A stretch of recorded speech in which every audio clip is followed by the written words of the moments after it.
بچپن میں عقیقہ نہ ہو تو کیا کریں؟ بعض اوقات اس طرح ہوتا ہے کہ مالی حالات نہیں ہوتے، کچھ مسائل ہوتے ہیں، پریشانیاں ہوتی ہیں کہ جن کی وجہ سے انسان اپنے بچے کا عقیقہ نہیں کر سکتا۔ دیکھیں، عقیقہ کا مقصد ہے انسان کو تکلیفوں اور مصیبتوں سے بچانا۔ یعنی جو بچہ آپ کے ہاں متولد ہوا ہے، جس کی ولادت ہوئی ہے، اسے آپ چاہتے ہیں کہ پریشانی نہ آئے، مشکلات نہ ہوں، تو اس کے لیے آپ عقیقہ کرتے ہیں۔ اگر کسی شخص نے اپنے بچے کا بچپن میں عقیقہ نہ کیا ہو کسی بھی وجہ سے، تو وہ کیا کرے؟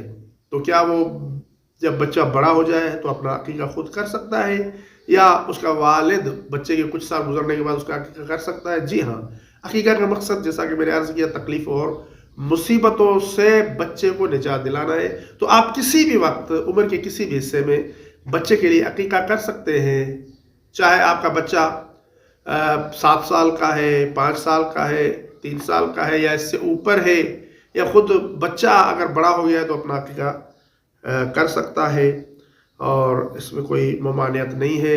زندگی کے کسی بھی موڑ پر اپنا عقیقہ کریں تاکہ آپ کو اللہ تعالیٰ مصیبتوں اور پریشانیوں سے نجات عطا فرمائے۔ اور نیچے جو وہ سبسکرائب کا بٹن ہے نا، اس کو ہٹ کرو، جلدی سے کرو سبسکرائب۔